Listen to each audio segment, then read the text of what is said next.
हिंद साथियों, आप सभी का स्वागत करते हैं आपके अपने चैनल ASGK20 में। हम आपको लेकर, आप चैनल पर नए हो तो चैनल को सब्सक्राइब करें। चलो आगे क्लास में और दूसरी बार देखेंगे SSC MTS के एग्जाम में। तो साथियों समझदारी इसी में होगी कि इन सभी प्रश्नों को आप तैयार कर लीजिए अपनी शिफ्ट होने से पहले पहले। तो मैं कहूंगा बिल्कुल सेम टू सेम वही पैटर्न आज की इस वीडियो में मैंने रखा है। जिस टाइप के क्वेश्चंस आपसे पूछे जा रहे हैं, चाहे वो सामान्य ज्ञान हो, चाहे वो रीजनिंग हो, चाहे वो इंग्लिश हो या चाहे वो साथियों मैथ हो, बिल्कुल हूबहू वही क्वेश्चन मैं आपको करवाऊंगा जिस टाइप के क्वेश्चन आपसे पूछे जा रहे हैं। तो अगर आपका एग्जाम अभी नहीं हुआ है और आप चाहते हैं कि एग्जाम को बहुत अच्छे तरीके से आप इस बार क्रैक करें, तो इस पूरी वीडियो को देखिएगा और अपने एग्जाम को नेस्त नाबूद कीजिएगा। पहला सवाल आपकी स्क्रीन पर है कि गिद्दा ये एक लोक नृत्य है, ये कहां पर किया जाता है? तो ये साथियों पंजाब में किया जाता है। आंसर जिनका भी ऑप्शन नंबर ए है मैं कहूंगा बिल्कुल करेक्ट है। असम में मनाया जाने वाला एक पारंपरिक फसल कटाई का उत्सव है, उसका नाम आपसे पूछा जा रहा है, मुझे बताइए। देखिए बोहांग बिहू की अगर बात करें तो ये एक उत्सव है, ये कटाई का उत्सव है। कैसी, किसकी कटाई का? तो फसल की कटाई का उत्सव है बोहांग बिहू। और ये कहां पर किया जाता है? ये साथियों असम में किया जाता है। उसके बाद देखिए निम्नलिखित में से बीच समानता यानी कि ये मकर संक्रांति, ये पोंगल, ये लोहड़ी, ये वैशाखी, ये आखिर क्या है? इनके नाम आपने बहुत सुने होंगे। तो ये सभी पर्वों के नाम है फसल की कटाई पर जो साथियों पर्व होते हैं। यानी कि आंसर आपका अगर है ऑप्शन नंबर बी के साथ तो मैं कहूंगा बिल्कुल करेक्ट है। उसके बाद देखिए बांसुरी या बांस की बांसुरी से संबंधित विश्व प्रसिद्ध हस्ती कौन सी है, मुझे बताइए। यानी कि बांसुरी वादक आपसे पूछे जा रहे हैं कहीं ना कहीं जो बांसुरी बजाते हैं। तो पंडित हरि प्रसाद अगर बात करते हैं हरि प्रसाद चौरसिया की, तो ये साथियों बांसुरी से संबंधित है। आंसर आपका जाएगा सी के साथ। नेक्स्ट नंबर का सवाल है आपकी स्क्रीन पर कि आपको भारत के किस राज्य में बोरेल वन्यजीव अभ्यारण्य मिलेगा। यानी कि आपसे इनडायरेक्टली ये पूछा जा रहा है कि बोरेल वन्यजीव अभ्यारण्य किस राज्य में है, तो मैं कहूंगा ये तो असम में है। कहां पर है साथियों? ये असम में, इसलिए जिनका आंसर यहाँ पर डी है बिल्कुल करेक्ट है। निम्नलिखित में से किस राज्य में रोवा वन्यजीव अभ्यारण्य? इन दो में से एक क्वेश्चन आपसे साथियों पूछा जाएगा, इसलिए बहुत अच्छे तरीके से आप लोग ध्यान रखेंगे। देखिए निम्नलिखित में से कौन सा पक्षी भोजन चुराने के लिए अन्य पक्षियों की आवाज निकालता है? तो इस पक्षी का नाम है डोंगरो। क्या? डोंगो इस पक्षी का नाम है और ये भोजन को चुराने के लिए यानी कि दूसरे पक्षी के भोजन को चुराने के लिए अन्य पक्षियों की आवाज निकालता है। उसके बाद देखिए यूनेस्को विश्व विरासत स्थल कंदरिया महादेव मंदिर ये कहां पर स्थित है? यानी कि कंदरिया महादेव मंदिर कहां पर स्थित है साथियों? खजुराहो में स्थित है। राइट आंसर आपका जाएगा ऑप्शन नंबर ए के साथ। अब उसके बाद देखिए अगला सवाल है आपकी स्क्रीन पर कि भारत में 21 मई का दिन किस रूप में मनाया जाता है? मैं कहूंगा कि राष्ट्रीय आतंकवाद विरोधी दिवस कब मनाया जाता है? तो 21 मई को मनाया जाता है। उसके बाद देखिए पत्थर की बनी नृत्य करते हुए पुरुष की मूर्ति जिसका नाम नटराज है ये किस स्थान पर पाई गई है? तो ये तो हड़प्पा में साथियों मिली है। कहां पर? ये हड़प्पा में मिली है, ये आप लोग ध्यान रखेंगे। देखिए सवाल ये बहुत शानदार है, एकदम टॉप लेवल के हैं और यहाँ से बहुत सारे क्वेश्चंस आप अपने रियल शिफ्ट में देखेंगे। तो समझदारी इसी में है कि जो एग्जाम आपका है उसकी तैयारी आप पहले कर ले, क्योंकि 25 क्वेश्चन हम लोग देखेंगे साथियों जीएस के, पूरे 25 क्वेश्चन, और 5 क्वेश्चन करंट अफेयर के देखेंगे, ठीक है ना। और पूरे के पूरे 25 क्वेश्चन हम लोग देखेंगे इंग्लिश के, और उसके बाद साथियों रीजनिंग देखेंगे और मैथ देखेंगे, ठीक है ना। तो आप साथियों समझ चुके होंगे गुप्त साम्राज्य के निम्नलिखित राजाओं में से कौन सबसे अच्छा वीणा वादक भी था? तो किसकी बात चल रही है साथियों? क्या आपका राइट आंसर हो सकता है समुद्रगुप्त? अगर आपका जवाब है तो मैं कहूंगा आपका जवाब बिल्कुल करेक्ट है। उसके बाद देखिए किस काल को भारतीय इतिहास का स्वर्ण युग कहा जाता है? ये क्वेश्चन बहुत इंपॉर्टेंट है, आप लोग ध्यान रखेंगे साथियों। जो आपका मौर्य काल है ना, मौर्य काल, साथियों मौर्य काल को ही भारतीय इतिहास का स्वर्ण युग कहा जाता है, आपको मालूम होना चाहिए। अगला सवाल देखिए 14वीं शताब्दी के दौरान भारत में किसने सोने और चांदी की नियमित मुद्राओं के स्थान पर सस्ती धातु से निर्मित सांकेतिक मुद्रा का उपयोग किया था? तो साथियों किसने किया था? आप लोग ध्यान रखेंगे मोहम्मद बिन तुगलक ने यह काम किया था। यानी कि भारत में सोने चांदी की मुद्राओं के स्थान पर उसने सस्ती धातुओं से बनी मुद्रा का इस्तेमाल किया था। किसने? मोहम्मद बिन तुगलक ने। यह पॉइंट आप लोग ध्यान रखेंगे। अगला सवाल है आपके स्क्रीन पर, आपसे पूछा जा रहा है कि भारत के साथ सबसे लंबी सीमा रेखा कौन सा देश साझा करता है? तो मैं कहूंगा भारत के साथ सबसे लंबी सीमा जो साझा करता है वो बांग्लादेश करता है। कितने किलोमीटर की सीमा साझा करता है? तो 4096 किलोमीटर की सीमा साझा करता है। ये क्वेश्चन बहुत इंपॉर्टेंट था। उसके बाद देखिए सौर मंडल के 4 सबसे विशाल ग्रह अवरोही क्रम में आपको बताना है। किसमें साथियों? अवरोही क्रम होता है सबसे बड़ा, फिर उससे छोटा, फिर उससे छोटा, फिर उससे छोटा। तो आपको ये पता है साथियों कि बृहस्पति ग्रह सबसे बड़ा है, ये नहीं होगा। ठीक है, बृहस्पति सबसे बड़ा है, बृहस्पति से छोटा साथियों बुध नहीं है, शनि है, उससे छोटा यूरेनस है, और फिर साथियों नेपच्यून हो जाएगा। यानी कि आपका राइट आंसर जो जाएगा वो ऑप्शन नंबर सी के साथ जाएगा। नेक्स्ट नंबर का सवाल है कि भारतीय संविधान इनमें से कौन सा अधिकार प्रदान नहीं करता है? देखिए, स्वतंत्रता का अधिकार प्रदान करता है, बिल्कुल। धर्म पालन करने का अधिकार बिल्कुल देता है। समानता का अधिकार देता है, बिल्कुल। समान आवास का अधिकार नहीं देता है, नहीं देता है साथियों। तो यही आपका बिल्कुल करेक्ट आंसर है। संपत्ति के मौलिक अधिकार को कब समाप्त किया गया, मुझे बताइए। क्वेश्चन बहुत इंपॉर्टेंट है साथियों। अगर आपने अभी तक इस वीडियो को लाइक नहीं किया तो मैं आपसे रिक्वेस्ट करूंगा इस वीडियो को आप लोग लाइक कर दीजिए, और अगर चैनल पर आप लोग नए हैं और चैनल को अभी तक आपने सब्सक्राइब नहीं किया तो तुरंत साथियों चैनल को भी आप लोग सब्सक्राइब कर दीजिए, क्योंकि आपके एग्जाम में, आपके एग्जाम को क्रैक कराने में ये चैनल साथियों आपकी बहुत बड़ी एक भूमिका होगी, बहुत बड़ी साथियों मदद होगी आपके लिए। क्योंकि साथियों पूरी जान में लगा देता हूं आपको पढ़ाने के लिए, कंटेंट को तैयार करने के लिए। वो ऐसे संभावित क्वेश्चन साथियों आपके सामने लेकर आता हूं जो आपको डायरेक्ट आपके एग्जाम में देखने को मिलेंगे। तो साथियों क्लासेस से बाहर पेपर नहीं जाता है और ना जाएगा, तो वे विश्वास करके साथियों इन सभी सवालों को आप देखिए, आपको बहुत फायदा आपके एग्जाम हॉल में देखने को मिलेगा। संपत्ति के मौलिक अधिकार को साथियों कब समाप्त किया गया? तो 1978 में 44वें संविधान संशोधन के द्वारा। यानी कि राइट आंसर आपका ऑप्शन नंबर ए हो जाता है। उसके बाद देखिए अगला सवाल है, भारत में इनमें से राज्यों में से किसमें प्रति व्यक्ति आय सबसे कम है? यानी कि भारत का एक ऐसा राज्य बिहार है जहां पर प्रति व्यक्ति आय सबसे कम है, आपको मालूम होना चाहिए। विटामिन बी का रासायनिक नाम आपसे पूछा जा रहा है, तो विटामिन बी का रासायनिक नाम साथियों क्या है? राइबोफ्लेविन है। क्या है साथियों? राइबोफ्लेविन। ये किसका रासायनिक नाम है, केमिकल नेम है? तो विटामिन बी का है। उसके बाद देखिए, शरीर में तरल पदार्थों के संतुलन को बनाए रखने के साथ साथ हृदय की मांसपेशियों को सही तरीके से काम करने के लिए कौन उत्तरदायी है, कौन अपनी एक महत्वपूर्ण भूमिका निभाता है? तो मैं कहूंगा पोटेशियम की बात चल रही है। पोटेशियम आपका यहाँ पर बिल्कुल करेक्ट आंसर हो जाएगा। उसके बाद देखिए साथियों, अब 5 क्वेश्चन हम लोग देख लेते हैं इंपॉर्टेंट करंट अफेयर के, जो आपको देखने को मिलेंगे। देखिए, हाल ही में एक सांस्कृतिक उत्सव जिसका नाम है कशुर रिवाज उत्सव, ये कहां पर संपन्न हुआ है? ये साथियों जम्मू कश्मीर में संपन्न हुआ है।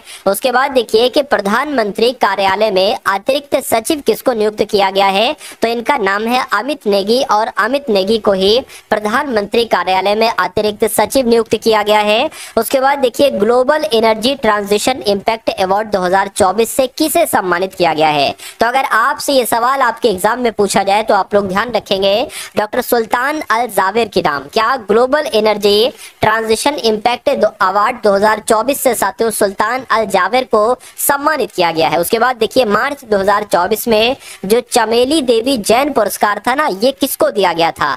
तो ये साथियों आप लोग ध्यान रखेंगे, ये ग्रीष्मा कुमार को दिया गया था और रितिका चोपड़ा को दिया गया था। यानी कि ऑप्शन नंबर ए और बी ये आपका दोनों बिल्कुल करेक्ट आंसर हो जाएगा। अगला सवाल देखिए कि प्रतिष्ठित महाराष्ट्र गौरव पुरस्कार 2024 से सम्मानित किया गया है। तो किसे सम्मानित किया गया है? डॉक्टर उमा रेले को सम्मानित किया गया है। किस पुरस्कार से? महाराष्ट्र गौरव पुरस्कार 2024 से। उसके बाद देखिए, नेक्स्ट नंबर का सवाल है साथियों, यहाँ पर अगर बात करें अब रीजनिंग के, बहुत अधिक नहीं, सिर्फ 10 क्वेश्चन एकदम टॉप लेवल के आप लोग देखेंगे रीजनिंग के। यहाँ पर कहा जा रहा है कि दिए गए शीट को मोड़कर एक घन बनाया जा सकता है। यानी कि ये एक घन को ओपन शेप आपको दिख रही है।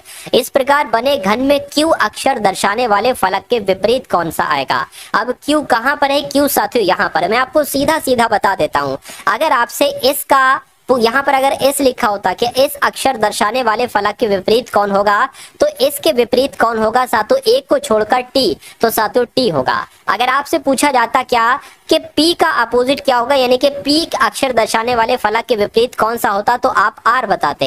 यानी कि पी का पूछा जाता आर बताते, आर का पूछा जाता पी बताते।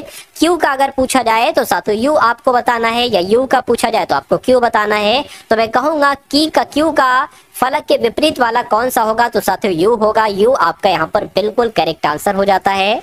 चलिए मनोज कपिल के पिता हैं, कपिल माया का इकलौता बेटा है, काव्या माया की बेटी है और नेहा काव्या की इकलौती बेटी है। कपिल का नेहा से क्या संबंध है, यानी कि नेहा क्या कहेगी कपिल को, ये आपसे यहाँ पर पूछा जाए। देखिए स्टेप बाय स्टेप इस सवाल को हम लोग करेंगे। कहने कि मनोज कपिल के पिता हैं, तो मान लीजिए साथियों क्या कपिल आपके ये हो गए, और कपिल के पिता कौन यहाँ पर कहे गए हैं, कपिल के पिता यहाँ पर कहे गए मनोज हैं, तो मनोज पिताजी हो जाएंगे, कपिल उनका बेटा हो जाएगा। उसके बाद कह रहे हैं कि कपिल माया का इकलौता बेटा है, यानी कि माया इनकी माँ है, तो माया जब इनकी माँ है तो ये दोनों हस्बैंड वाइफ हो जाएंगे और ये साथों इकलौता बेटा हो जाएगा। उसके बाद कह रहे हैं कि काव्या माया की बेटी है। अच्छा, माया का इकलौता बेटा है मतलब कोई और बेटा नहीं है, और इनकी एक पुत्री भी है जिसका नाम क्या है साथियों, काव्या माया की बेटी है। तो काव्या कौन हो जाएगी, यानी कि काव्या और कपिल ये दोनों आपस में भाई हो जाएंगे और ये दोनों माता पिता हो जाएंगे। उसके बाद कह रहे कि नेहा काव्या की इकलौती बेटी है। अब काव्या की भी एक बेटी आ गई है जिसका नाम है साथियों नेहा। तो कह रहे कि कपिल का नेहा से क्या संबंध है, यानी कि नेहा क्या कहेगी कपिल को, तो नेहा क्या कहेगी, नेहा का कपिल कौन है, मम्मी के भाई हैं, तो मम्मी के भाई को क्या कहा जाता है साथियों, मामा कहा जाता है। यानी कि आपका जवाब जिस ऑप्शन के साथ जाएगा वो ऑप्शन नंबर है डी, यानी कि मामा आपका बिल्कुल करेक्ट आंसर है। नेक्स्ट नंबर का सवाल है आपकी स्क्रीन पर साथियों, देखिए और बताइए कि उस विकल्प का चयन करें जो तीसरी संख्या से उसी प्रकार संबंधित है जिस प्रकार दूसरी संख्या पहली संख्या से। जैसे यहाँ पर साथियों 154 से 10 बनाया गया है, उसी प्रकार अगर बात करते हैं 261 से साथियों कौन सा नंबर बनाया जा सकता है, आपसे पूछा जा रहा है। देखिए मुझे ऐसा लग रहा है कि अगर 1 + 5 + 4 को आपस में जोड़ते हैं तो ये 10 नंबर बनता है, बिल्कुल उसी प्रकार 2, 6, 8 और 1, 9, यानी कि यहाँ पर साथियों 9 आ जाएगा। क्या 9 ऑप्शन में है, मैं कहूंगा बिल्कुल ऑप्शन में है, यानी कि आंसर जिनका भी ऑप्शन नंबर बी है मैं कहूंगा बिल्कुल करेक्ट है। उसके बाद देखिए अगला सवाल है साथियों, यहाँ पर अगर बात करें ऐसा भी सवाल आपसे पूछा जाता है। देखिए जो सवाल मैं आपको करवा रहा हूँ कहीं ना कहीं सवाल वही आपसे पूछे जाएंगे, क्योंकि सभी सिलेक्टेड क्वेश्चन है, सभी चुनिंदा क्वेश्चन है, वही आपको पढ़ाया जा रहा है जो एग्जाम में आपसे डायरेक्ट पूछा जाता है।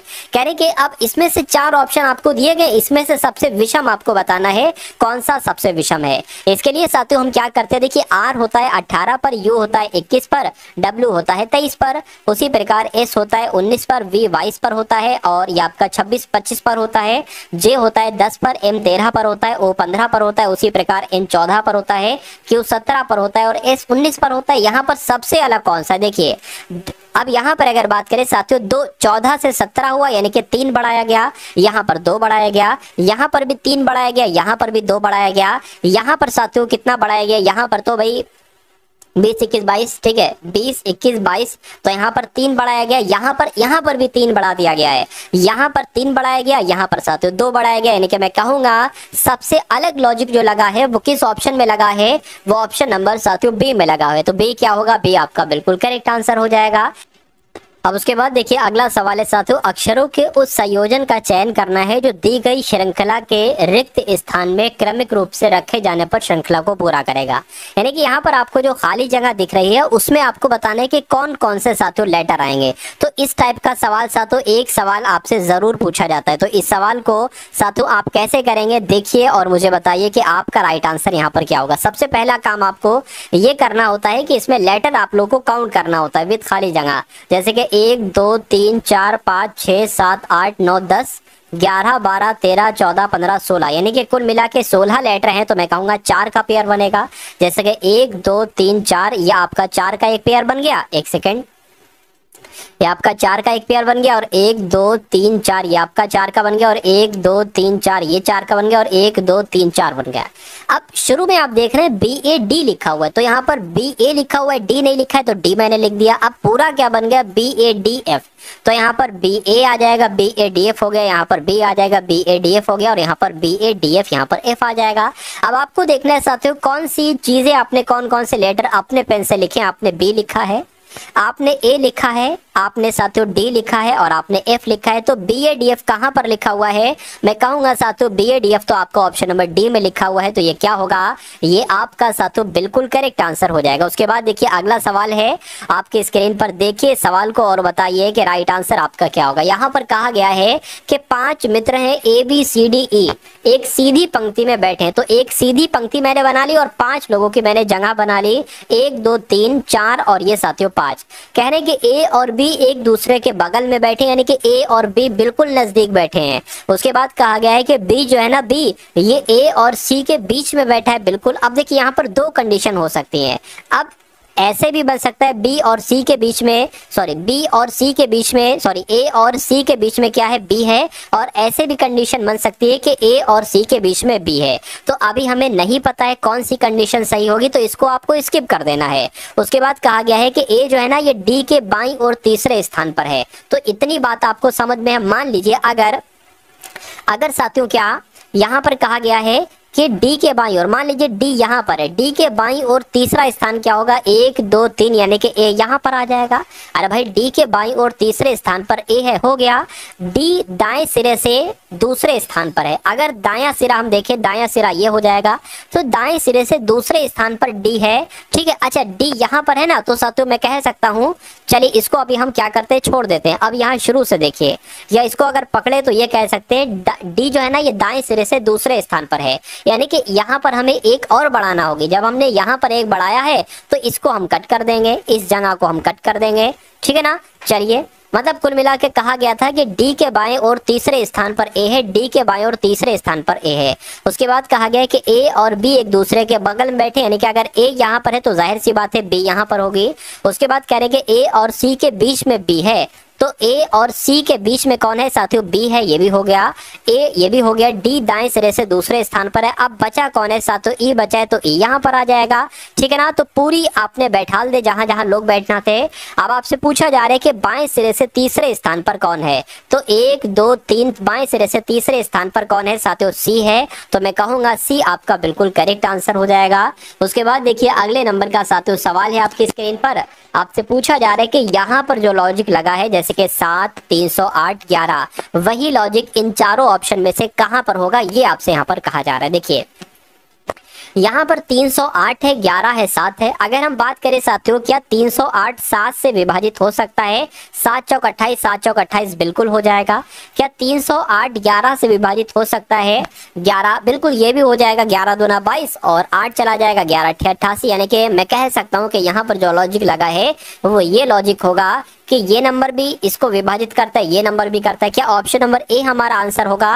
देखिए 9 से 160 विभाजित नहीं हो पाएगा, 8 तो कर देगा लेकिन 9 नहीं करेगा, तो ये आंसर नहीं हो सकता, ठीक है। 6 कितने हो, 6 3 18 हो जाएंगे अगर 6 को 239 से विभाजित करें, देखिए ठीक है। 6 3 कितने हो जाएंगे, 18 हो जाएंगे, 5 बचेगा, 59 भी नहीं होता, यानी कि यह भी नहीं होगा। अगर साथियों 324 की बात करें, क्या ये 9 से विभाजित है, 9 3 27 और कितना जाएगा साथियों, 5 जाएगा, 9 ठीक है, 9 5 45, 9 6 54, तो ये तो विभाजित हो गया। आप देख लीजिए क्या 324 ये 12 से भी विभाजित है, तो 12 का 12, 12 दूना 24 हो जाएगा, कितना जाएगा, 8 जाएगा, 12 5 60, 12 6 72, 12 7 84, यानी कि मैं कहूंगा कि 12 और 9 ये दोनों 324 को विभाजित करते हैं। जो यहाँ पर लॉजिक है वही लॉजिक यहाँ पर है, क्योंकि 308 7 से भी और 11 से भी विभाजित है। उसके बाद देखिए अगला सवाल है आपकी स्क्रीन पर कि गति का संबंध जैसे कि स्पीडोमीटर से है, उसी प्रकार वायु दाब का संबंध किससे होगा। देखिए जिस प्रकार से गति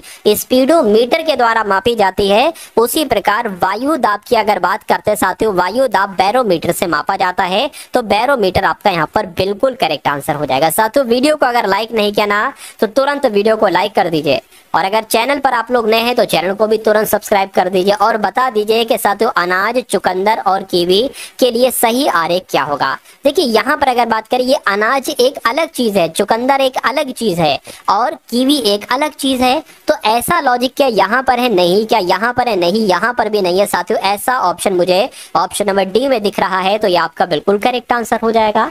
उसके बाद देखिए साथियों एक नंबर सीरीज है, 21 है, उसके बाद साथियों 32 है, उसके बाद 54 आ गया है, आपको बताने यहाँ पर कौन सा होगा, और उसके बाद 131 ही आना चाहिए। तो यहाँ पर अगर बात करते हैं साथियों, यहाँ पर आपका क्या लॉजिक लगा, देखिए 21 से 32 हुआ है, मैं कह सकता हूँ 11 यहाँ पर बड़ा है, 32 से 54 हुआ है, मैं कह सकता हूँ 22 बड़ा है, तो जाहिर सी बात है यहाँ पर 33 बढ़ेगा। तो 54 और 33 कितना हो जाएगा साथियों, 87 हो जाएगा। क्या 87 यहाँ पर आएगा, एक बार देख लीजिए, अगर यहाँ पर 44 बढ़ रहा है तो 7 4 11, 11 का 1 हासिल लग गया 1, और ये 9 और 4 13, बिल्कुल साथियों 87 यहाँ पर आएगा, और 87 आपके ऑप्शन में भी है। तो आपका जिनका भी आंसर यहाँ पर ए है, मैं कहूँगा आंसर आपका बिल्कुल करेक्ट भाई, बहुत बढ़िया। Very good class. तो अब साथियों आप लोग देखेंगे इंग्लिश के पूरे 25 क्वेश्चन। कितने क्वेश्चन साथियों? पूरे 25 क्वेश्चन। और यहाँ से इन 25 क्वेश्चंस को अगर आप लगा लेते, इनको तैयार कर लेते, तो यहाँ से आपको कई सारे क्वेश्चन अपने रियल एग्जाम यानी कि रियल शिफ्ट में देखने को मिलेंगे। तो पहला वर्ड है यानी कि वन वर्ड, पहला वर्ड जो क्वेश्चन है ना, वन वर्ड सब्स्टिट्यूशन का पहला क्वेश्चन है।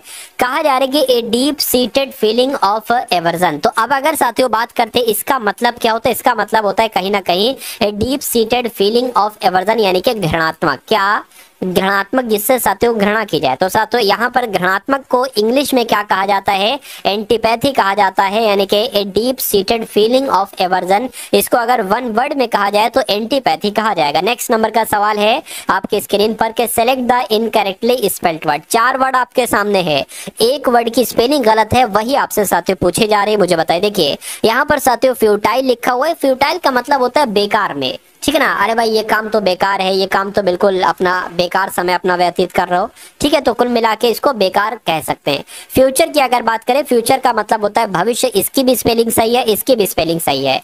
फर्नेस की अगर बात करते हैं साथियों, इसको कहते हैं भट्टी। क्या कहते हैं? इसको कहते हैं साथियों भट्टी। लेकिन यहाँ पर साथियों फेरुटाइल जो वर्ड लिखा हुआ ये गलत है, फर्टाइल वर्ड होना चाहिए। क्या होना चाहिए? यानी कि FERTILE होना चाहिए। और इसका मतलब क्या होता है? इसका मतलब होता है उपजाऊ। Select the incorrectly spelled word, यानी कि 4 ऑप्शन आपके सामने, इसमें आपको बताने की कौन से वर्ड की स्पेलिंग क्या है साथियों गलत यहाँ पर है। देखिए और बताइए सही जवाब क्या है। देखिए अगर यहाँ पर बात करें साथियों, प्रोक्यूर लिखा हुआ है। प्रोक्यूर की अगर बात करते हैं, प्रोक्यूर का मतलब होता है कहीं ना कहीं खरीदना, क्या कोई भी चीज खरीदना, इसको खरीद कहा जाएगा, ठीक है ना। उसके अलावा अगर बात करें, देखिए इसकी स्पेलिंग भी सही है, ठीक है ना। उसके अलावा अगर बात करें, मुझे जो दिक्कत लग रही है, मुझे दिक्कत साथियों इसमें लग रही है, ठीक है, क्योंकि ये साथियों मेडियोकर लिखा हुआ है। मेडियोकर की अगर बात करते हैं कैसी स्पेलिंग लिखी जाती है? MEDIOCRE। तो ऐसे स्पेलिंग लिखी जाती है साथियों मेडियोकर की। तो इसका मतलब क्या होता है? इसका मतलब होता है साधारण। तो मैं कहूंगा कि कौन सी स्पेलिंग गलत है? ऑप्शन नंबर सी वाली स्पेलिंग गलत है। उसकी सही कैसे लिखी जाएगी ये भी मैंने आपको बताई साथियों। जैसे मैं आपको क्वेश्चन करा रहा हूं, चाहे वो जीएस के हो, चाहे वो इंग्लिश के हो, ठीक है ना, चाहे वो रीजनिंग के हो, चाहे वो मैथ के हो, बिल्कुल साथियों वही पैटर्न मैंने अपनाया है जिस टाइप के क्वेश्चन आपके पूछे जा रहे हैं। तो आप अगर इन सभी सवालों को देखते हैं तो मेरा मानना है कि आपकी जीत होगी, आपकी शिफ्ट में, आपके एग्जाम में आपका सिलेक्शन होगा, ठीक है ना। तो बहुत अच्छे तरीके से, बहुत ध्यानपूर्वक आपको सभी क्वेश्चंस को देखते जाना है। एंटोनिम बताने आपको साथियों इमर्ज वर्ड का। तो इमर्ज वर्ड की अगर बात करें, इमर्ज का मतलब होता है साथियों प्रकट होना, क्या भाई सामने आ जाना या प्रकट होना, इसको खैर हम लोग कहते हैं इमर्ज को। अब इसका एंटोनिम पूछा गया है साथियों, तो मैं कहूंगा गायब हो जाना। इवॉल्व का मतलब क्या गायब हो जाना होता है? नहीं साथियों, इसका मतलब होता है विकसित करना। उसके अलावा टर्मिनेट की अगर बात करें, टर्मिनेट का मतलब क्या होता है? टर्मिनेट का मतलब होता है समाप्ति। प्रोग्रेस की अगर बात करें, प्रोग्रेस का मतलब होता है साथियों प्रगति। ये भी इसका एंटोनिम नहीं है। एंटोनिम क्या है साथियों? डिसअपियर है। क्यों? क्योंकि डिसअपियर का मतलब होता है साथियों एकदम से गायब हो जाना या अदृश्य होना। क्या? अदृश्य होना, इसको हम लोग कह सकते हैं। तो कहीं ना कहीं इमर्ज वर्ड का एंटोनिम आपका डिसअपियर ही हो जाएगा। नेक्स्ट नंबर का सवाल है, क्वेश्चन आपका ये कहां से शुरू हुआ है? यहां से हुआ है। देखिए कह रही कि 4 सेगमेंट है, एक सेगमेंट में कहीं दिक्कत है, कहां पर दिक्कत है आपसे पूछा जा रहा है। The use of the animal power, ठीक, एक ये सेगमेंट हो गया। इज नाउ कंसिडर्ड, एक ये सेगमेंट हो गया। बाय मैनी पीपल, एक ये हो गया। और टू बी आर्कैक एंड इनसफिशिएंट, ठीक है ना। इनसफिशिएंट नहीं लिखा हुआ बल्कि इनएफिशिएंट लिखा हुआ है। तो यहाँ पर दिक्कत आपको कहाँ पर लग रही है साथियों, मुझे बताइए। चलिए यहाँ पर अगर साथियों बात करें, बहुत ध्यान से आप लोग इसको देखेंगे और बताएंगे राइट आंसर आपका क्या हो सकता है। चलिए देखिए, the use of the animal power लिखा हुआ है, बल्कि द यहाँ पर नहीं आना चाहिए था, सिर्फ होना चाहिए था the use of animal power is now considered by many people to be, ठीक है, आर्कैक एंड इनएफिशिएंट। तो मैं कहूंगा कि यहाँ पर द एनिमल पावर ये गलत है, यानी कि ऐसा कहाँ पर लिखा हुआ है? ऐसा यहाँ पर लिखा हुआ है, द यहाँ पर नहीं आना चाहिए था। बाकी आपका पूरा सेंटेंस सही है। उसके बाद देखिए, select the most appropriate meaning of the given idiom, यानी कि द डॉग्स लाइफ का मीनिंग आपसे यहाँ पर पूछी जा रही है। देखिए डॉग्स लाइफ का मतलब क्या होता है? डॉग्स लाइफ को अगर हिंदी में साथियों कहें तो बहुत बेकार जीवन, क्या बहुत बेकार जीवन, ठीक है, बहुत बेकार जीवन ही तो इसको हम लोग कहेंगे। तो इसमें इंग्लिश कौन सी होगी? लग्जरियस लाइफ नहीं, शेल्टर्ड लाइफ नहीं साथियों, माइजरेबल लाइफ। माइजरेबल लाइफ कहीं ना कहीं इसको बेकार जीवन ही कहा जाएगा। अब यहाँ पर साथियों आपको खाली जगह बताना है, जैसे कि ही हैंडल्ड आएगा, ही handled to find the second hand book in a shop, यानी कि या मैनेज्ड आएगा या साथियों ट्रेंड आएगा या अचीव्ड आएगा। कौन सा वर्ड यहाँ पर आएगा साथियों मुझे बताइए। देखिए यहाँ पर मेरे हिसाब से मैनेज्ड आना चाहिए। क्यों मैनेज आना चाहिए? क्योंकि मैनेज का मतलब क्या होता है साथियों? प्रबंध होता है। यानी कि मैंने प्रबंध किया, फाइंड यानी कि ढूंढने की, मैंने ढूंढने का प्रबंध किया second hand book, second hand book को ढूंढने का प्रबंध किया इन ए शॉप, शॉप में से। तो मैं कहूंगा कि आपका राइट आंसर मैनेज के साथ जाना चाहिए, और जिनका आंसर ऑप्शन नंबर बी था, क्या था साथियों? बी था या सी था? जो भी था मैनेज आना चाहिए, बी था। उसके बाद देखिए अगला सवाल है कि select the most appropriate synonym of the given word, यानी कि हैम्पर का आपसे पूछा जाएगा कि सिनोनिम क्या होता है। तो हैम्पर की अगर बात करें साथियों, हैम्पर का मतलब होता है रोकना, यानी कि बाधा डालना। क्या इसको कह सकते हैं साथियों बाधा? तो इसका सिनोनिम क्या होगा? मैं कह सकता हूं क्या लूजन होगा। लूजन का मतलब तो ढीला करना होता है, एक्सप्लेन का मतलब समझाना होता है। हिंडर की अगर बात करते हैं साथियों, हिंडर का मतलब होता है रोकना। क्या हिंडर का मतलब हो तो रोकना, यानी कि बाधा का सिनोनिम हो जाएगा रोकना, यानी कि हैम्पर का सिनोनिम हो जाएगा हिंडर। तो जिनका भी आंसर यहाँ पर ऑप्शन नंबर सी है, मैं कहूंगा बिल्कुल करेक्ट है। परमिट की अगर बात करें साथियों, इसका मतलब होता है अनुमति देना। चलिए अगला सवाल देखिए आपकी स्क्रीन पर है कि select the most appropriate synonym of the given word, यानी कि यहाँ पर अगर बात करें बोनांजा का आपको सिनोनिम बताना है। देखिए और बताइए सही जवाब क्या हो सकता है। देखिए बोनांजा का मतलब पता क्या होता है साथियों? इसका मतलब होता है उपहार, यानी कि गिफ्ट भी हम लोग कह सकते हैं। तो इसका सिनोनिम क्या होता है? बोनस, बेन, बम्प या ब्रेक। तो मैं कहूंगा बोनस कह सकते हैं। बोनस का मतलब क्या होता है? अरे भाई बोनस आपको मिला तो कहीं ना कहीं इसको भी उपहार, ठीक है ना, कह सकते हैं हम लोग। ये तो बोनांजा का सिनोनिम क्या हो जाएगा? बोनस हो जाएगा। आंसर आपका ए के साथ जाएगा। अगला सवाल देखिए आपकी स्क्रीन पर है कि you must take your medicine, you must take your medicine regularly, usually, constantly या कॉमनली। तो यहाँ पर खाली जगह में कौन सा वर्ड आएगा? मैं कहूंगा रेगुलरली आएगा, यानी कि आप अपनी मेडिसिन रेगुलरली लीजिए, लेना चाहिए। उसके बाद देखिए select the most appropriate meaning of the given idiom, यानी कि to catch someone's fancy. To catch someone's fancy का मतलब क्या होगा साथियों? देखिए और मुझे बताइए। चलिए देखिए किसी से कुछ कहना, टू कैच समवन्स यानी कि किसी से फैंसी यानी कि कुछ कहना। तो to appeal to someone, catch the infection नहीं, इमेजिन थिंग्स नहीं साथियों, ड्रेस अप नहीं साथियों। मैं कहूंगा टू अपील टू समवन, ये आपका इसका मीनिंग हो जाएगा किसका साथियों? टू कैच समवन्स फैंसी का। तो मैं कहूंगा कि राइट आंसर आपका ए हो जाएगा। उसके बाद देखिए अगला सवाल है आपकी स्क्रीन पर, कह रहे हैं कि रीमा ने डिक्लेयर किया कि she does not have much information, just 2 bags, या लगेज या फर्नीचर या बर्डन। देखिए रीमा ने डिक्लेयर किया कि उसके पास नहीं है मच लगेज। लगेज का मतलब क्या हो जाएगा? सामान, यानी कि उसके पास सामान नहीं है। जस्ट 2 बैग्स यानी कि सिर्फ 2 बैग्स है उसके पास, ज्यादा सामान नहीं है। तो यहाँ पर लगेज आएगा, यहाँ पर इंफॉर्मेशन थोड़ी ना आएगा, ना फर्नीचर आएगा ना बर्डन आएगा। मैं कहूंगा आंसर जिनका बी था बिल्कुल करेक्ट था। अगला सवाल देखिए यहाँ पर अगर बात करें साथियों, at the time I was driving near Delhi, I क्या लिखा हुआ है? आई परफेक्टली, क्या I perfectly felt the need to stretch my leg. अब आपको बताना है जो अंडरलाइन वर्ड है ना, उसकी जगह पे कौन सा वर्ड आएगा? एफर्ट, डेजली या सडनली या नॉर्मली या साथियों पार्टियली। तो यहाँ पर अगर साथियों बात करते देखिए एट द टाइम यानी कि उस समय पर, आई वॉज ड्राइविंग नियर दिल्ली, मैं दिल्ली के नियर एक तरीके से ड्राइविंग कर रहा था।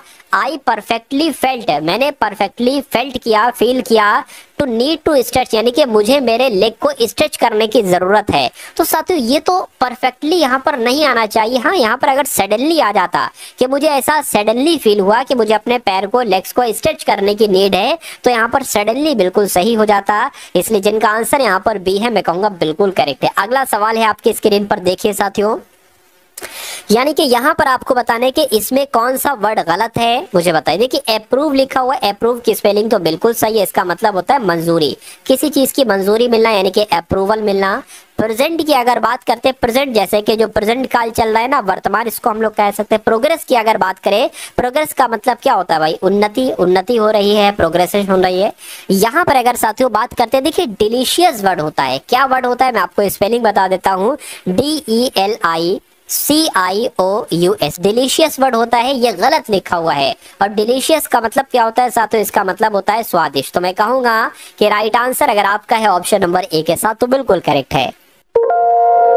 अगला सवाल देखिए, यहाँ पर अगर बात करते हैं साथियों, यहाँ पर आपको एंटोनिम बताना है। किस वर्ड का एंटोनिम बताना है साथियों? हम्बल का आपसे एंटोनिम पूछा जा रहा है। देखिए हम्बल का मतलब क्या होता है साथियों? कहते नहीं कि बड़ा विनम्र है, तो विनम्र मतलब होता है साथियों हम्बल का।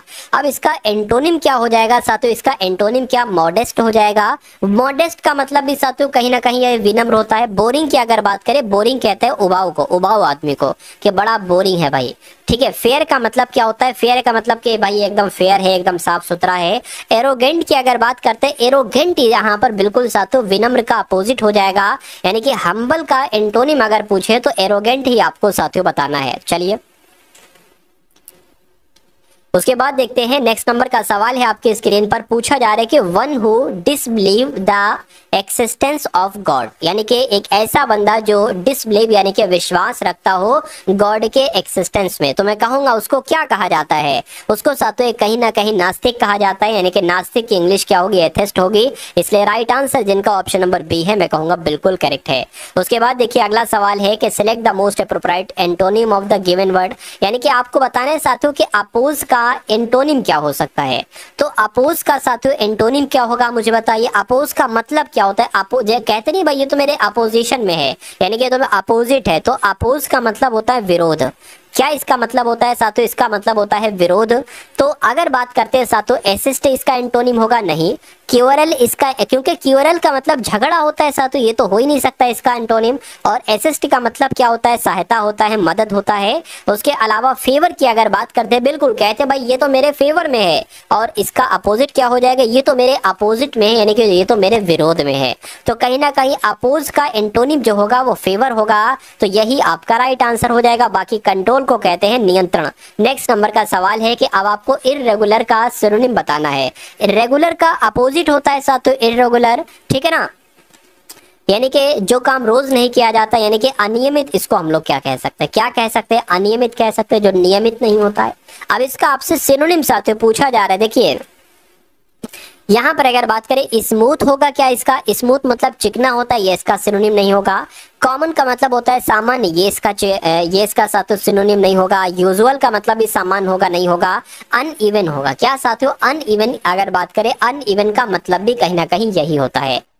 One who supervisors in examination hall, यानी कि जो एग्जामिनेशन हॉल में साथियों एक तरीके से सुपरवाइजेस करता है, तो उसको क्या कहा जाता है? उसको तो साथियों निरीक्षक कहा जाता है। क्या कहा जाता है उसको? उनको साथियों निरीक्षक कहा जाता है। तो निरीक्षक की इंग्लिश आपसे यहाँ पर पूछी जा रही है, तो क्या कहा जाएगा साथियों? इन्विजिलेटर कहा जाएगा। और ऐसा कहाँ पर लिखा हुआ है? ऑप्शन नंबर सी में लिखा हुआ है। उसके बाद देखिए साथियों इनकरेक्टली स्पेल्ड वर्ड, कौन से वर्ड की स्पेलिंग आपको यहाँ पर गलत लग रही है मुझे बताइए। देखिए निजी प्राइवेट है, और प्राइवेट का मतलब निजी होता है। तो निजी की तो स्पेलिंग साथियों क्या हो गई? निजी की स्पेलिंग आपकी हो गई प्राइवेट, ठीक है ना। उसके अलावा अगर बात करें यहाँ पर साथियों प्रिविलेज लिखा हुआ है, प्रिविलेज नहीं होता है साथियों। राइट अगर स्पेलिंग की हम बात करते हैं तो PRIVILEGE होता है, यानी कि प्रिविलेज होता है, प्रिविलेज नहीं होता है। और प्रिविलेज का मतलब क्या होता है? कहीं ना कहीं विशेष अधिकार होता है। इसका मतलब क्या होता है साथियों? विशेष अधिकार होता है। तो मैं कहूंगा कौन से वर्ड की स्पेलिंग गलत है? ऑप्शन नंबर बी वाले की वर्ड की स्पेलिंग गलत है, और गलत है तो यही आपका राइट आंसर हो जाएगा। उसके अलावा प्रीवियस की स्पेलिंग बिल्कुल सही है, क्योंकि प्रीवियस का मतलब होता है पिछला। और प्रिवेलेंट की अगर बात करें तो इसका मतलब भी साथियों बिल्कुल इसकी स्पेलिंग भी सही है। इसका मतलब क्या होता है? प्रचलित। जो चीज भी आजकल साथियों प्रचलित में है, यानी कि प्रचलित को इंग्लिश में प्रिवेलेंट कहा जाता है।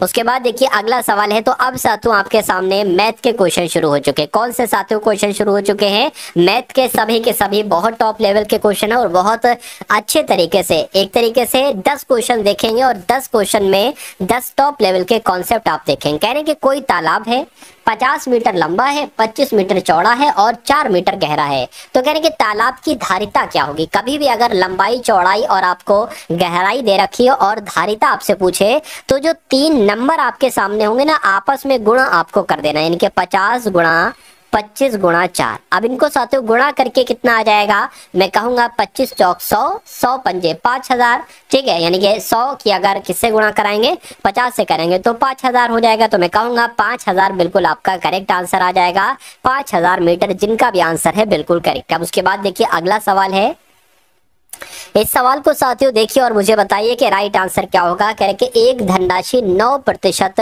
वार्षिक ब्याज की दर से 6 वर्ष में कुल साधारण ब्याज 5427 हो जाता है, तो धनराशि आपसे पूछी जा रही। देखिए सबसे पहले आपको दर दे रखी है, यानी कि आर दे रखी है 9%। आपको समय भी दे रखा है, साथों समय आपको दे रखा है 6 वर्ष। आपको साधारण ब्याज भी दे रखा है, कितना दे रखा है 5427 दे रखा है। आपसे धनराशि पूछी जा रही है, यानी कि पी पूछी जा रही है। तो धनराशि यानी कि पी बराबर क्या होता है साथियों, साधारण ब्याज गुणा 100 बटे पी, तो ये हो गया बचा आर और बचा टी, तो ये गुणा कर दोगे तो पी आपका निकल आएगा। साधारण ब्याज कितना है साथियों 5427 है, 5427 गुणा 100 लिख लेंगे और P इंटू टी, P कितना है, P थोड़ी ना R इंटू टी, R कितना है साथियों 9 और T कितना है 6। तो इसको साथियों कैलकुलेट आप कर लीजिए, ठीक है ना। तो कितना हो जाएगा साथियों, अगर हम इसको कट करें या 9 से अगर कट करें, 9 एकम 9, 9 पंजे 45, 9 छंग 54, 0 आ जाएगा, 9 तियां 27 आ जाएगा। अब 6 से अगर कट करें, 6 से रहने दो साथियों, 2 से कट करो, 2 तियां 6 हो जाएगा, ठीक है ना। 2 तियां 6, 2 तियां 6, 0, या एक काम करो 3 से कट होगा ये भाई साहब। किससे कट होगा, ये आपका 3 से कट होगा। यहाँ पर क्या आया था, 3 आया था। 3 दूना 6, 3 दूना 6 और 0 और 3 एकम 3, ठीक। इसको अगर कट करेंगे तो यहाँ पर साथियों 50 आ जाएगा, यानी कि अब आपको 201 गुणा 50 की गुणा कराना है बस साथियों। तो 201 की गुणा 5 से करा लेते हैं साथियों, 5 एकम 5 आ जाएगा, 0 5 चौक आपका कितना आ जाएगा 10 आ जाएगा और 0 का 0 लग जाएगा, यानी कि 10,050 आपका राइट आंसर आएगा। तो कुल धनराशि कितनी है साथियों, 10,050 है। तो जिनका भी आंसर यहाँ पर है ऑप्शन नंबर सी के साथ, मैं कहूंगा आंसर आपका बिल्कुल करेक्ट है। उसके बाद देखिए अगला सवाल है, कह रहे कि एक व्यक्ति ने 18,000 रुपए में एक रेफ्रिजरेटर खरीदा। कह रहे कि 2 वर्षों के बाद उसने इसकी मरम्मत पर 2500 रुपए खर्च किए और फिर इसको 12,300 रुपए में बेच दिया, तो हानि हुई है। तो कितनी हानि हुई है ये आपसे पूछा जा रहा है। देखिए 18,000 रुपए में इसने खरीदा था और इसकी मरम्मत में उसने 2500 रुपए लगा दी, यानी कि फ्रीज जो उसको टोटल पड़ी है वो कितने की पड़ी है साथियों, वो उसको 20,000 रुपए 500 की पड़ी है, ठीक है ना। लेकिन 20,000 रुपए 20,500 रुपए की फ्रीज को वो 12,000 में बेचता है। कितने रुपए का साथियों लॉस होता है, अगर हम बात करें कितने रुपए का लॉस होता है, तो ये भी हम साथियों निकालने की कोशिश कर लेते हैं कितने रुपए का लॉस होता है। तो यहाँ पर साथियों अगर बात करते हैं 8200 रुपए का लॉस होता है। तो अगर आपसे पूछा जाता कितने का लॉस हुआ, तो 8200 रुपए का लॉस हुआ। लेकिन अब यहाँ पर अगर साथियों बात करें 8200 को आपको प्रतिशत में बदलना है, तो गुणा 100 कर लीजिए। लॉस हुआ है 8200 रुपए का, यानी कि कितने पर लॉस हुआ है, तो मैं कहूंगा साथियों 20,500 पर लॉस हुआ है, तो 20,500 यहाँ आ गया। इन 2 जीरो से ये 2 जीरो कैंसिल हो जाएंगे। 5 चौक आपका 20 हो जाएगा, 5 एकम 5 हो जाएगा, 5 एकम 5 हो जाएगा, 3 जाएगा 32 हो जाएगा, 5 छंग 30 हो जाएगा, 5 चौक 20 हो जाएगा, 0 आ जाएगा। अब अगर बात करें साथियों 41 की गुणा 4 से करोगे ना, तो 164 आ जाएगा, 0 का 0 लगा दे, यानी कि 40% का जो होगा वो लॉस होगा। इस प्रकार जिनका भी आंसर यहाँ पर है ऑप्शन नंबर डी के साथ, मैं कहूंगा कि आंसर आपका बिल्कुल करेक्ट है भाई, बहुत बढ़िया, वेरी गुड क्लास। अब साथियों इस सवाल को देखिए, ये सवाल आपके लिए एक चैलेंज है, क्योंकि ये सवाल की अगर बात करें इसमें बहुत सारी साथियों दिक्कतें होती हैं, बहुत सारी मिस्टेक्स आपसे हो सकती हैं, ठीक है ना। लिखा हुआ है यहाँ पर, ये 64वें नंबर का ये सवाल है। लिखा हुआ है 2 गुणा 7 भाग 14, उसके बाद ऑफ लिखा हुआ है, फिर 4 माइनस 5 है और फिर यहाँ पर साथियों ये भाग है, ये भाग है, फिर 4 गुणा 9 माइनस 11 है ब्रैकेट में, प्लस 2 है, उसके बाद माइनस 2 इंटू 6 है, उसके बाद साथियों क्या है, भाग है 8 गुणा 3 है। तो इसको आपको कैलकुलेट करके मुझे बताना है कि आपका राइट आंसर यहाँ पर किस ऑप्शन के साथ जा सकता है। देखिए सबसे पहले अगर बात करें, आपको पता होगा कि प्लस माइनस गुणा भाग अगर है तो सबसे पहले भाग को सॉल्व करते हैं, फिर गुणा को सॉल्व करते हैं। और लेकिन इन दोनों से पहले अगर ऑफ लग रहा है, ऑफ का मतलब वैसे गुणा होता है, तो सबसे पहले भाग से भी पहले ऑफ को सॉल्व किया जाता है। अब ये 2 गुणा 7 लिखा हुआ ना साथियों, तो 2 गुणा 7 आपका ये लिख दिया, भाग लिखा है ना साथियों, तो एक काम करो ये गुणा है, तो ये सबसे पहले सॉल्व हुआ, 14 छंग कितना हो जाएगा 56 हो जाएगा, तो ये 7 के भाग में यहाँ पर 56 आ जाएगा। इतनी बात क्लियर है। ये माइनस हो गया, ये 5/4 यहाँ पर आ गया, 5 भाग 4, और ये साथियों गुणा हो गया। यहाँ पर तो माइनस का 2 आएगा ना, तो भाई 9 में से 11 जा नहीं सकता, तो आएगा तो माइनस का जाएगा, ये आपका प्लस हो जाएगा, ठीक है ना। उसके बाद साथियों ये 2 आ गया, ये 2 आ गया, उसके बाद माइनस, अब यहाँ पर क्या आ जाएगा 2 गुणा ठीक है, और यहाँ पर साथियों 6 आ जाएगा। अब देखिए 8 तियां 24, तो ये आपका क्या हो जाएगा साथियों 6 भाग 24, यानी कि यहाँ पर आपका 24 आ जाएगा। इतनी बात साथियों क्लियर है? मैं कहूँगा बिल्कुल क्लियर है। उसके बाद देख लीजिए क्या होता है, 7 एकम 7, 7 सत्ते 49, 7 अट्ठे 56, 2 एकम 2, 2 चौक 8, यानी कि यहाँ पर साथियों 1/4 आ जाएगा। अब माइनस यहाँ पर आ गया। अब यहाँ पर साथियों आप देखिए कि यहाँ पर क्या हो सकता है, देखिए आपकी समझ में साथियों इतनी चीज आ गई ना, ठीक है। अब देखिए इसको अगर कट करें तो 2 एकम 2 माइनस का 2 दूना 4 हो जाएगा, ठीक है ना। तो यहाँ पर अगर साथियों बात करें क्या आ जाएगा, 5/2 आ जाएगा, लेकिन माइनस की इससे गुणा होगी तो माइनस माइनस प्लस हो जाएगा, यानी कि प्लस का साथियों 5/2 आ गया। इतनी बात क्लियर है? बिल्कुल क्लियर है, ठीक है ना। अब यहाँ पर साथियों अगर बात करते यहाँ पर आपका कैसे क्या आ जाएगा, देखिए अगर इसको कट करें साथियों इससे, यहाँ पर 12 आ गया और 6 कम 6, 6 दूना 12 आ गया। तो मैं कहूंगा साथियों कि यहाँ पर आपका क्या आ जाएगा, एक तो ये प्लस का 2 है, प्लस का 2 हो गया, और साथियों माइनस का यहाँ पर क्या हो जाएगा, माइनस का एक तरीके से साथियों यहाँ पर क्या हो जाएगा, देखिए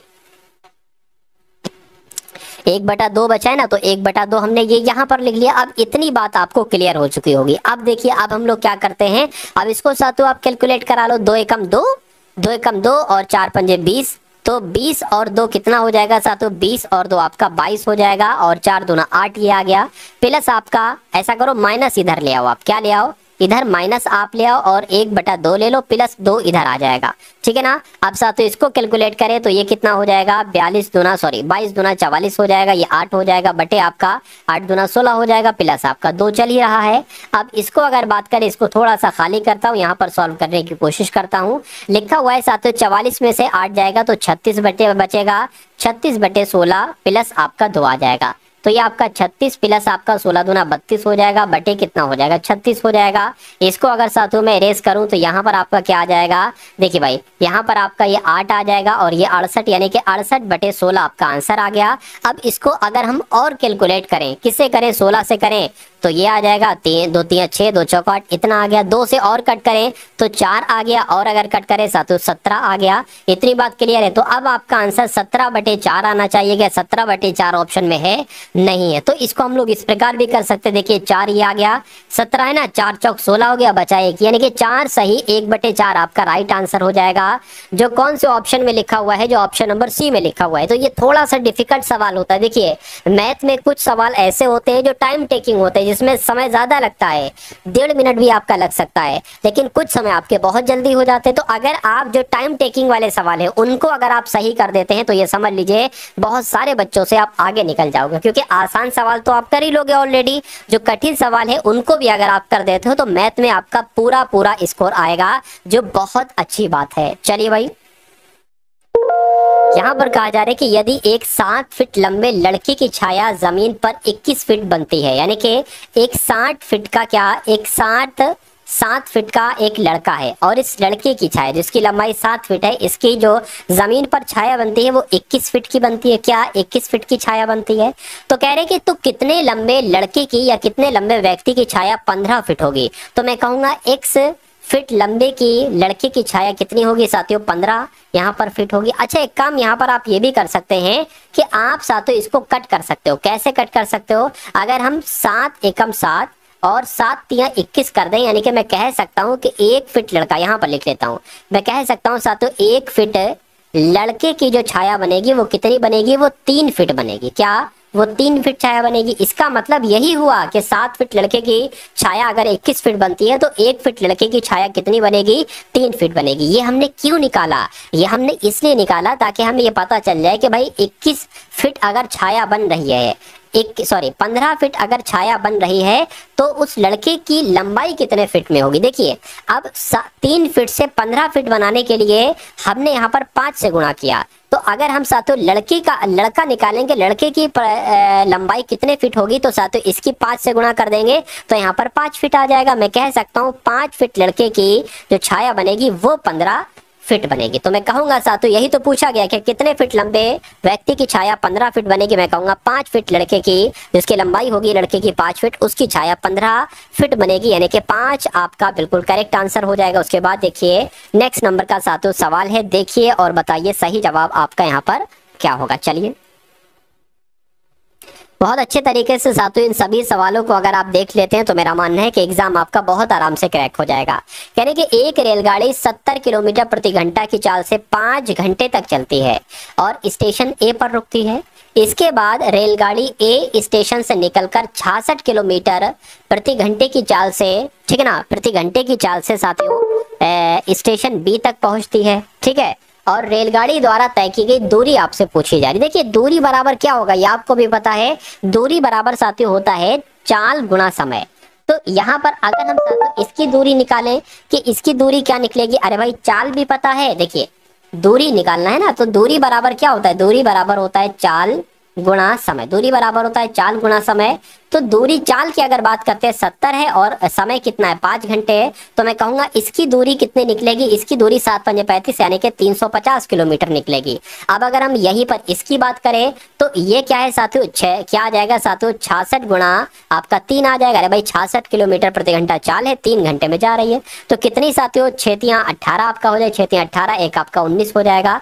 तो मैं कहूंगा साथियों एक दूरी 350 है, एक दूरी 198 है, तो टोटल दूरी साथियों कितनी बनेगी, 8 बनेगी। और ये साथियों 14 का 4 आ जाएगा और यह 4 और 5 यानी कि 548 किलोमीटर दूरी होगी। 548 कहां पर लिखा हुआ है, ऑप्शन नंबर ए में लिखा हुआ है। तो जिनका आंसर यहाँ पर है ऑप्शन नंबर ए के साथ मैं कहूंगा बिल्कुल करेक्ट है। उसके बाद देखिए नेक्स्ट नंबर का सवाल है आपकी स्क्रीन पर, कह रहे ये क्या हो गया, किसके 5 गुणजों का औसत कितना है। मैं कहूंगा साथियों यहाँ पर अगर हम 13 शब्द लिख लें, क्या 13 नंबर लिख लें, यानी कि जो 13 के पहले 5 गुणज बनते हैं ना उनका औसत क्या होगा।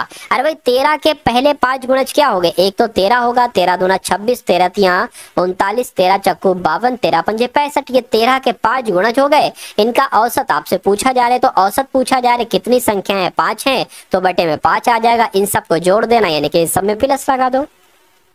इन सबको अगर साथियों हम जोड़ते हैं तो कितना आता है, 3 और 6 9, 9 और 9 18, 18 19 20, 20 और 5 25, 25 का 5 आ गया, हासिल का 2 लग गया, ये 8 हो जाएगा। 8 और 7 13, 13 16, 16 17 18 19 यानी कि 195 बटे 5 यहाँ पर आ चुका है। तो अगर इसको कट करें साथियों 5 यहाँ 15 हो जाएगा, 5 नीम 45 हो जाएगा, यानी कि 39 जो निकलेगा वो 13 के पहले 5 गुणजों का औसत निकलेगा। और ये क्या होगा, ये आपका साथियों बिल्कुल करेक्ट आंसर हो जाता है। उसके बाद देखिए अगला सवाल है साथियों, कह रहे कि 3 संख्याएं हैं, इनमें से पहली संख्या दूसरी संख्या की 3 गुनी है और दूसरी संख्या तीसरी संख्या के आधे के बराबर है। तो इन संख्याओं का अगर औसत 60 आता है तो तीसरी संख्या क्या है।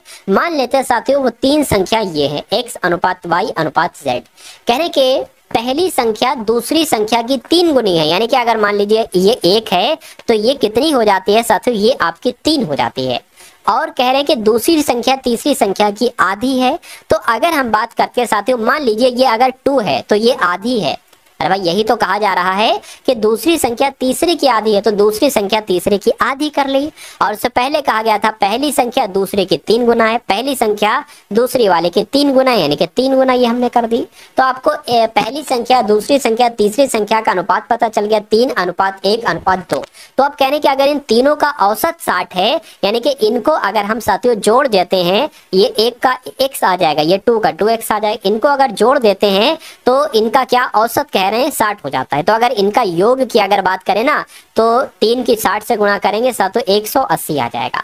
अब इनको योगफल कर लो, 2x x 3x 3x 3x 6x, यानी कि 6x बराबर साथियों 180 आ जाएगा। x बराबर क्या आ जाएगा, 180 बटे 6 आ जाएगा। x बराबर क्या आ जाएगा, 6 3 18, यानी कि x बराबर 30 आ जाएगा। तो तीसरी संख्या आपसे पूछी जा रही है, यानी कि 2x का मान आपसे पूछा जा रहा है। तो जब x बराबर 30 है तो 2x बराबर 60 हो जाएगा। तो तीसरी संख्या साथियों क्या निकलेगी, 60 निकलेगी, यानी कि ये आपका बिल्कुल करेक्ट आंसर। और जिनका आंसर यहाँ पर ऑप्शन नंबर डी है मैं कहूंगा बिल्कुल करेक्ट है। चलिए अब उसके बाद देखिए अगला सवाल है, कह रहे कि कुछ वस्तुओं को इस प्रकार बेचा गया कि 60% वस्तुओं का क्रय मूल्य। अब ये क्वेश्चन, ये कॉन्सेप्ट आपके लिए बहुत इंपॉर्टेंट है और किताबी भाषा में इस क्वेश्चन का जो सॉल्यूशन है वो बड़ी अजीबो गरीब तरीके से, लेकिन मैं आपको बहुत अच्छा तरीका बताऊंगा। अगर ये कॉन्सेप्ट आपसे पूछा जाए तो आप कैसे सवाल करेंगे। देखिए कह रहे कि कुछ वस्तुओं को इस प्रकार बेचा जाता है कि 60% वस्तुओं का क्रय मूल्य जो है ना, ये 40% वस्तुओं के विक्रय मूल्य के बराबर है। बराबर है ना,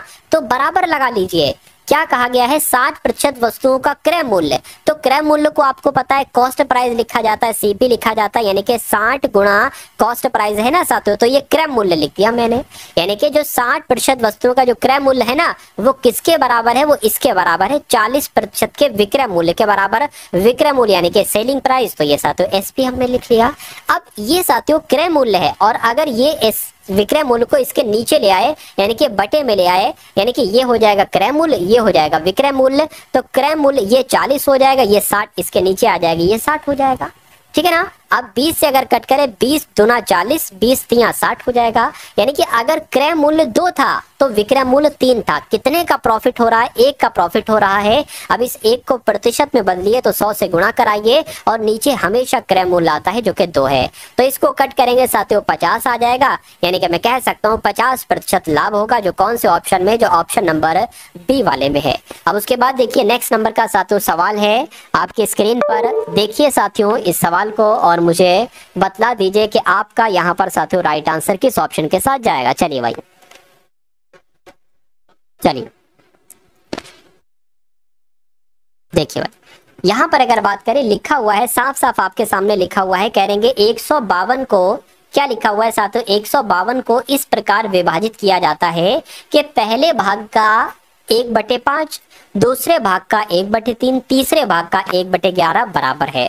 अब 3 भाग है ना, 3 भागों को मान लीजिए पहला भाग x है, दूसरा भाग y है, तीसरा भाग z है। तो कहने के 152 को 3 भागों में बांटा जाता है, और पहले भाग का यानी कि x का 1/5, तो x का साथियों क्या हो जाएगा 1। अब देखिए x का मतलब होता है गुणा 1/5, तो ये हो गया x का 1/5। और इसको कैसे हम लिख सकते हैं, इसको ऐसे नहीं लिख सकते बिल्कुल, अरे भाई x की गुणा 1 से हो जाएगी, तो x आएगा तो x/5 आ जाएगा। तो ये लॉजिक, ये चीज आपको समझ में आ गई, तो हम डायरेक्ट लिख देंगे, एक स्टेप क्यों हम बढ़ाएं। कहने के पहले भाग का 1/5 यानी कि x का 1/5, तो x/5 आ जाएगा। उसके बाद कह रहे हैं दूसरे भाग का 1/3 यानी कि y/3 यहाँ पर आ जाएगा, और तीसरे भाग का यानी कि z का 1/11 यानी कि z/11 आ जाएगा। तो दूसरा और तीसरे भाग का योग क्या होगा, देखिए आप कभी भी साथियों अगर ऐसे आपके देखिए बराबर है, ये बराबर, अगर कभी भी ऐसे आता है तो अगर आपको x अनुपात y अनुपात z का अनुपात ज्ञात करना हो तो यही होता है, 5:3:11 होता है। तो कहा जा रहा है कि अगर इन तीनों भागों को जोड़े तो 152 आता है, यानी कि 5 3 8 8, और ये कितना हो जाएगा साथियों 19 हो जाएगा, ठीक है ना। कितना हो जाएगा एक तरीके से साथियों 19 हो जाएगा, यानी कि 19x बराबर कितना है साथियों 152। 19x बराबर कितना है 152 है।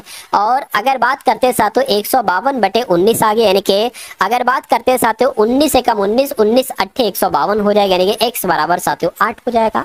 तो कह रहे हैं कि दूसरे और तीसरे भाग का योग क्या होगा, जब ये 3x है और ये साथियों 11x है, जब x बराबर 8 है तो 3x का मान कितना आ जाएगा 8 3 24, x बराबर 8 है तो 11x का मान क्या आ जाएगा 88, इन दोनों को जोड़ दो तो ये 12 आ जाएगा साथियों, ये आपका 11 आ जाएगा, यानी कि 112 कौन से ऑप्शन में है, तो मैं कहूंगा कि ऑप्शन नंबर सी वाले में 112 है। तो ये क्या होगा, ये आपका बिल्कुल करेक्ट आंसर हो जाता भाई, बहुत बढ़िया, वेरी गुड क्लास। तो कैसी लगी साथियों आपको ये क्लास, एक बार कमेंट सेक्शन में जरूर बताइएगा। इस वीडियो को लाइक कीजिएगा, वीडियो को शेयर कीजिएगा, और एसएससी एमटीएस का एग्जाम अगर आपका कुछ समय बाद है, मैं कहूंगा एक एसएससी एमटीएस प्लेलिस्ट का लिंक आपको दूंगा डिस्क्रिप्शन में, उस लिंक पर जब आप क्लिक करेंगे तो आपके सामने कुछ चंद बहुत इंपॉर्टेंट वीडियोज आपके सामने खुल जाएंगी। उन वीडियोज को अपने एग्जाम हॉल में जाने से पहले एक बारीकी से साथियों देख लेंगे। अगर उन सभी चीजों को आप देख लेते हैं तो मेरा मानना है कि एग्जाम की औकात नहीं कि आपको हरा पाए, या एग्जामिनर की औकात नहीं कि ऐसा प्रश्न पत्र बनाए कि आपको हरा सके। तो उस पूरी प्लेलिस्ट को साथियों खत्म कर डालिएगा। और उसके अलावा एक 45 रुपीज में आपको पीडीएफ दी जा रही है, बल्कि 2 पीडीएफ दी जा रही है। एक तो इंपॉर्टेंट करंट अफेयर की, पूरा 2024 का करंट अफेयर होगा, 1 लाइनर यानी कि क्वेश्चन जस्ट उसके सामने उसका आंसर।